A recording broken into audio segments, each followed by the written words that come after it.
में मेरा बेटा वापस आएगा। कुछ भी कर सकते हैं, कुछ भी, इतनी ज्यादा कुछ, क्योंकि जो ऑनलाइन बोल रहा है बंदा वो कुछ भी कर सकता है। क्योंकि बोलने का मतलब क्या है कि इसका ये विधवा हो जाएगी, इसके बच्चे नाथ हो जाएंगे, धमकियां सरेआम लाइफ में वो कर दी जाती।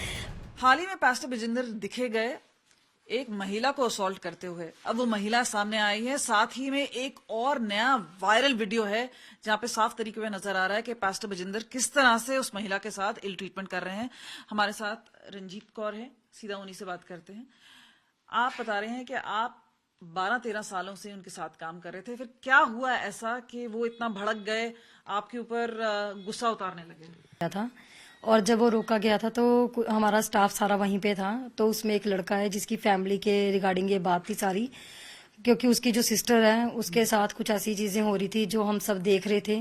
और वो फैमिली, वो जो दोनों भाई थे उनको भी वो बात सही नहीं लग रही थी। तो उस चीज को लेकर वो बहुत ज्यादा डिस्टर्ब था। तो उसने अपनी सिस्टर को अपने घर में बिठा लिया कि मुझे चर्च नहीं भेजना उसको। तो उस बात को लेकर प्रॉफिट जी काफी गुस्सा में थे कि तू अपनी जो बहन है उसको क्यों नहीं भेज रहा। तो जब उसको बोला गया तो उस चीज के लिए लेकर उन्होंने क्या किया, अपना फोन उठाया, मोबाइल उठाया, वो उसके फेस पे फेंक दिया। और जब उन्होंने बिल्कुल उसके मुंह पे फेंका तो फिर मैंने खड़ी होकर बोला कि, मैंने बैठी थी, मैंने बोला कि प्रॉफिट जी आप ऐसा ना करो, आपने जो बात करनी है आप मुंह से बात करो, प्लीज आप बच्चों के ऊपर हाथ ना उठाओ। और ये उनकी खुद की विश है कि वो सेवा करना चाहते, नहीं करना चाहते, कोई जबरदस्ती थोड़ा है। तो उन्होंने क्या किया, वहां पे बैठे थे, उन्होंने कॉपी उठाकर मेरे फेस के ऊपर फेंकी। और मेरी बेटी थी, मेरी 1.5 साल की बेटी मेरे गोद में थी, और मुझे लगा कि उसके फेस पे बहुत जोर के हिट हुई है। तो मैंने अपनी बेटी को साइड किया और मैं खड़ी होगी, क्योंकि अगर वहां पे और भी मोबाइल्स पड़े थे, मुझे ये था कि कुछ और ना हिट कर दे और मेरी बेटी को चोट ना लगे, और मैं खड़ी होगी। और जब मैं खड़ी हुई तो मैंने यही बोला, मैं क्या ऐसे मत करो प्लीज, आप मुंह से बात करो, आप ये हाथापाई ना करो, प्लीज मत करो ऐसी चीजें। और जो वो लड़का आपके सामने खड़ा है उसके रिगार्डिंग बात है तो उससे बात क्लियर करो ये चीज। तो उन्होंने मेरे थप्पड़ मारा, मेरा गला दबा दिया और मेरे मुंह पे बिल्कुल ऐसे पुश मुक्का मार के मुझे पीछे कर दिया। और काफी देर बहसते रहे। उसके बाद वो लड़के ने बोला निकल के आगे कि वो प्रॉफिट जी मेरी बात है और पास्टर जी ने मुझे ऐसा कुछ नहीं रोका, ना मेरी बहन को रोका, वो हमारा खुद का डिसीजन है लड़की को लेकर।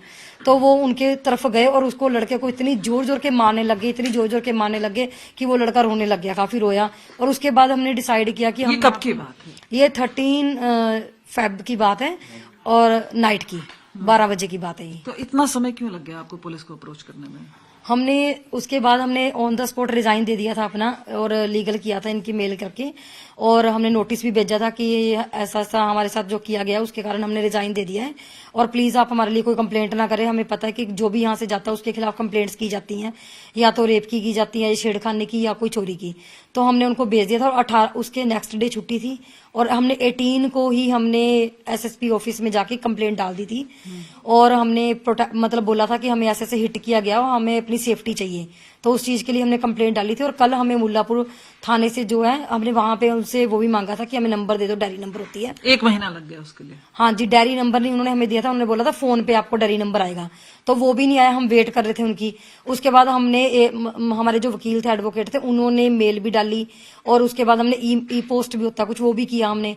और कल हमारे पास कॉल आया थाना से, तो हम वहां पे गए थे आज मुल्लापुर थाने में। तो वहां पे हमारा उन्होंने पूछताछ की है, जो भी की है, तो हमने बताया सारा कुछ हमारे लिए। हमसे उन्होंने बातचीत करने के लिए हमें बुलाया था आज। वीडियो तो अभी वायरल हुआ है, लेकिन असली चेहरा क्या है? क्योंकि पास्टर बजिंदर पे पहले भी केसेस हो चुके हैं, तो ऐसा क्या नॉर्मल रूटीन में ऐसा होता रहता है, या ये आपने पहली बार हुआ था ऐसा? नहीं, ये जो देखो मारपीट है, ये तो अगर कोई आवाज उठाएगा उसको मारा जाता था। और इस चीज के कारण हर कोई वहां से, अगर अपनी मर्जी से हम सेवा करने जा सकते हैं, पर वहां से निकल नहीं सकते हम अपनी मर्जी से। अगर कोई निकलेगा तो उसके साथ यही चीज उसको फेस करनी पड़ेगी, चाहे वो कोई लड़की है। और अगर लड़की है उसका फोन छीन लिया जाएगा, लड़का है फोन छीन लिया जाएगा, उसके साथ मारपीट, उसको डरा डरू के पूरा भेजा जाता है। डराने की बात की जाए, लेकिन जब ये केस की बात आई, आपने ईमेल्स वगैरह भी भेजा, उसके बाद आपको कोई थ्रेट आया है कुछ? जब हमने इनको नोटिस भेजा था तो इनका फोन आया था हमारे फोन पे, तो इन्होंने हमें धमकाया कि यहाँ पे आओ और बात करो। और हमें पता था कि अगर हम जाएंगे तो कुछ ना कुछ हमारे साथ गड़बड़ करेंगे ये। तो हमने इनको जवाब देकर हमने फोन काट दिया था।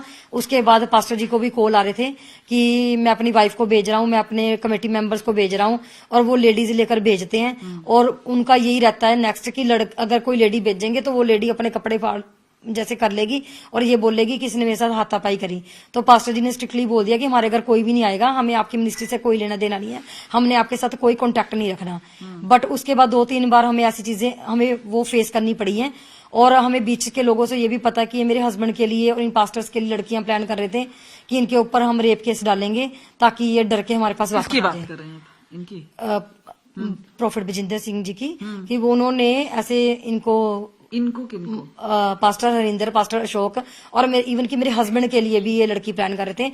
उनको भी 2-3 दिन पहले फंसाने के लिए बोल रहे थे कि इनको बुलाओ और इसको धमकाओ, इसके हस्बैंड को, अगर ये नहीं डरेगा, नहीं वापस आएगा तो एक लड़की तैयार रखेंगे, एक लड़की इसके पास जाएगी और on the spot location track हो जाएगी और वो लड़की बाद में केस डालेगी कि किसने मुझे छेड़ा है। तो ये चीजें भी हमारे सामने, हमें इनके अंदर से ही लोग बता रहे थे बहुत सारी चीजें। अब इतना कितना डर का माहौल है? बहुत ज्यादा डर का माहौल है, बहुत ज्यादा। क्योंकि इस संडे की जो मीटिंग थी, आप उसको लाइव देख सकते हैं। लाइव होकर प्रॉफिट ने बोला है कि, मैं तो बजिंदर ही बोलूंगी, कि बोला है कि ये लेडी है जो पास्टर मेरे खिलाफ बोल रही है, ये बिल्कुल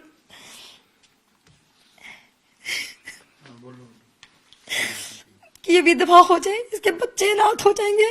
और ये डायरेक्ट मुझे धमकी दे रहा कि जो भी सुनेगा, क्योंकि अगर कोई भी मीडिया वाला भी, अगर कोई भी इसके खिलाफ कोई भी आवाज उठाएगा, ये धमकियां देता है, अपने लोगों को भेजता है, बार बार फोन किए जाते हैं। और अगर हम नहीं उनका फोन उठाएंगे तो लोगों को भेजेगा, डराएगा, धमकाएगा कि इसके पास से कोई जाए ना, इसकी बातें लीक ना हो। क्योंकि हम नहीं आना चाहते थे, क्योंकि जो भी लेडी होगी वो नहीं कर पाएगी, क्योंकि मेरी खुद की छोटी बेटी है, मैं नहीं इन चीजों में आना चाहती थी।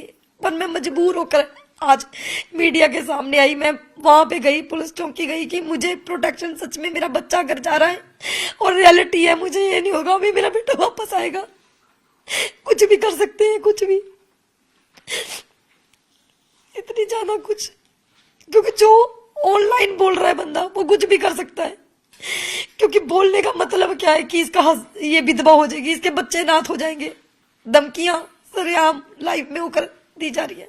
अगर हमने इतने साल वहां काम किया है तो हम 11 साल तुझे कुछ नहीं दिखा कि हम चोर हैं, ये चीजें हैं। आज ही हमारे खिलाफ कंप्लेंटें हो रही हैं, सब कुछ हो रही है, हमारे लिए लड़कियां तैयार की जा रही हैं। इतना ज्यादा कुछ हो रहा है, बहुत ज्यादा डेंजरस है। हम बिल्कुल सेफ नहीं है, बिल्कुल भी।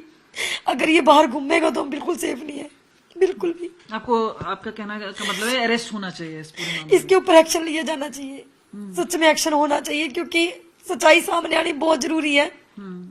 अगर सच्चाई सामने नहीं आएगी तो ऐसे ही लोगों के विश्वास के साथ खेला जाएगा, उनकी आस्था को हिट किया जाएगा। क्योंकि लोग बहुत दूर दूर से बहुत विश्वास रखकर एक प्रोबेशर के नाम को आपका क्या कहना है? उनका कहना है कि ये मैनिपुलेटेड वीडियोस हैं, आर्टिफिशियल इंटेलिजेंस के जरिए किया जा रहा है। आप इसको चेक करवा सकते हैं वीडियो को। अगर ये वीडियो सच में फेक है तो मैं झूठी होंगी। अगर ये वीडियो सच है, क्योंकि हम सबको पागल बना सकते हैं, जो लोग इसकी सर्च कर सकते हैं, आईटी डिपार्टमेंट जो भी है वो लोग बिल्कुल बताएंगे कि ये वीडियो सच्ची है नहीं है। अगर ये सच्ची है तो मैं सच्ची हूँ, अगर ये वीडियो झूठी है तो मैं झूठी हूँ। क्योंकि वो बच्चे वहां पे हैं जिसके साथ मारपीट हुई है, वो बच्चा बोल रहा है मैं वहां था ही नहीं, मेरे साथ ये हुआ ही नहीं, मुझे मारा ही नहीं कभी गया। तो ये चीजें सोचो कि उनके ऊपर भी कितना प्रेशर किया जा रहा है कि वो बच्चे झूठ बोल रहे हैं। तो हम तो बाहर हैं, हमें नहीं पता कि अंदर उन बच्चों के साथ क्या हो रहा है, क्या कुछ भी। हम ना इस चीज को जज कर सकते, क्योंकि उनके मोबाइल से हम सबके नंबर डिलीट किए गए हैं ताकि वो हमारे कोई कांटेक्ट में ना रहे कोई भी इंसान वहां पे। ऐसा इस हद तक वहां पे टॉर्चर किया जाता है। अगर कोई किसी ने जाने का नाम ले लिया है, वहां पे हम अपनी मर्जी से जा सकते हैं पर अपनी मर्जी से वापस नहीं आ सकते। एक ऐसी जगह है वो। आगे के लिए क्या सोचा आपने? आगे के लिए मैं यही चाहती हूँ कि जो सच्चाई है वो सामने आनी चाहिए। इस वीडियो की भी जांच होनी चाहिए। अगर ये फेक है तो हम पर भी एक्शन लिया जाए। अगर ये सच्ची है तो उस पर एक्शन लेना जरूरी है, क्योंकि उसने अगर मेरा आज गला दबाया है, जो इतने लोगों के सामने मेरा गला दबा सकता तो वो कुछ भी कर सकता है। और इतने लोगों के सामने, हजारों की भीड़ के सामने वो बोल रहा है कि ये लेडी विधवा हो जाएगी। और उसने, जब हम वहां से गए थे, उसने डायरेक्ट बोला तेरे बच्चे सड़कों पर जाते हैं ना, तो मैं बताऊंगा तुझे मैं क्या कर सकता हूँ। विक्टिम है, भावुक हो रही है, जाहिर सी बात है। एफआईआर की जो बात की जा रही है उस पे सबकी नजर रहेगी, खासतौर पे पंजाब पुलिस किस तरह की कार्रवाई करती है, क्योंकि इससे पहले भी देखा है कि केसेस तो हुए हैं लेकिन कार्रवाई किस तरह की हुई है। फिलहाल पास्टर बजिंदर की तरफ से, और आपको बता दें मिलियंस ऑफ फॉलोअर्स हैं उनकी तरफ से और कई उनके अपने भक्त हैं जो उनकी पैरवाई भी करते हैं, लेकिन यहाँ पर जब विक्टिम सामने आई है, वीडियोस वायरल हुए हैं, तो एक सवालिया निशान अपने आप में खड़ा हो रहा है कि एक तो कार्रवाई क्यों नहीं हुई और कार्रवाई अगर होगी तो किस तरह की होगी।